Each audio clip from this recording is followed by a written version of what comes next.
Welcome to Pines Water Treatment Works.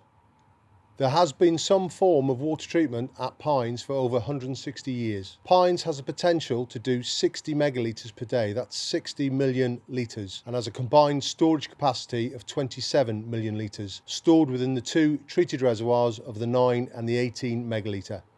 From these two treated reservoirs, we can pump off-site to 5 service reservoirs around the local area. The water treatment process starts with the raw water. Here at Northbridge Intake, we under licence abstract the raw water for treatment at Pines. Within the pumping station, we have a series of screens to clean the water to a certain degree prior to it going in the pipework, to protect the pipework, the pumps and the whole system at Pines itself. Also within the pumping station, we have a series of water instrumentation.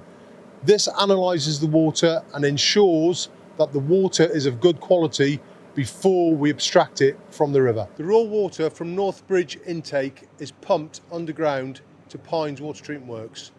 It emerges in the flash mixer. The flash mixer has aluminium sulfate, which is a coagulant added to the water, and then goes through a series of stirrers prior to going into the clarifier, which is the first stage of the water treatment process. After the clarification stage, we come to the next major part of the process, which is filtration.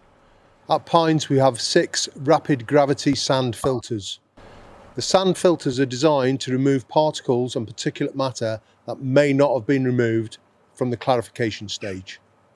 After filtration, we have the GAC plant, granular activated carbon. Carbon is produced from burning coconut shells. 1 gram of carbon has the surface area equal to that of approximately 1,000 square metres. The carbon and the GAC plant is designed to remove pesticides, fertilisers, taste and odour issues that may occur naturally and man-made in the raw water. After the GSA plant, we have the disinfection stage. At Pines, we use chlorine to disinfect to prevent the spread of waterborne diseases. Within the contact tank, there is a series of baffles or skirts which slows the flow down, creating a serpentine flow. The longer the water is in contact with the chlorine, the better it is at disinfecting any bacteria that may be within that tank. We call this ECT, effective contact time. After the disinfection stage, we come to the final part of the process, second stage. At this point, we add hydrated lime for pH correction, orthophosphoric acid for plumb solvency. This is basically to deal with any lead pipeworks there may be within the network. And we also add sulfur dioxide. Sulfur dioxide is added to trim the chlorine back to a slightly lower level after it's done its job of disinfection. This makes the water more palatable for the customers.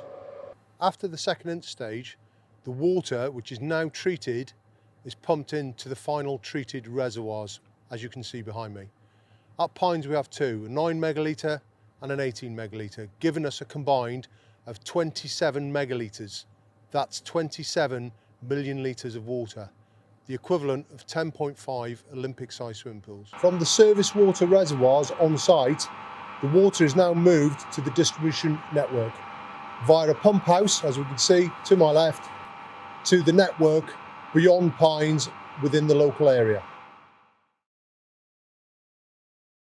The clarification part of the process produces a byproduct from water treatment.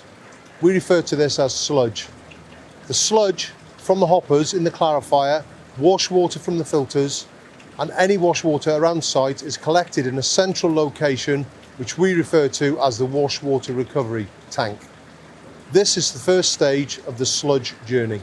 The wash water recovery tank then moves its way into the thickener tanks. Polyelectrolyte is added to thicken the sludge and further separate the sludge from the cleaner water.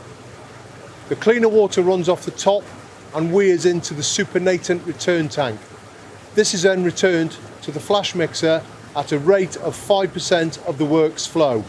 The thickened sludge at the bottom is pumped off and then makes its way to the press house. The thickened sludge then comes towards the presses, where the sludge is dewatered, and then the sludge cake is dropped into the tractor and deposited within the sludge bay on site.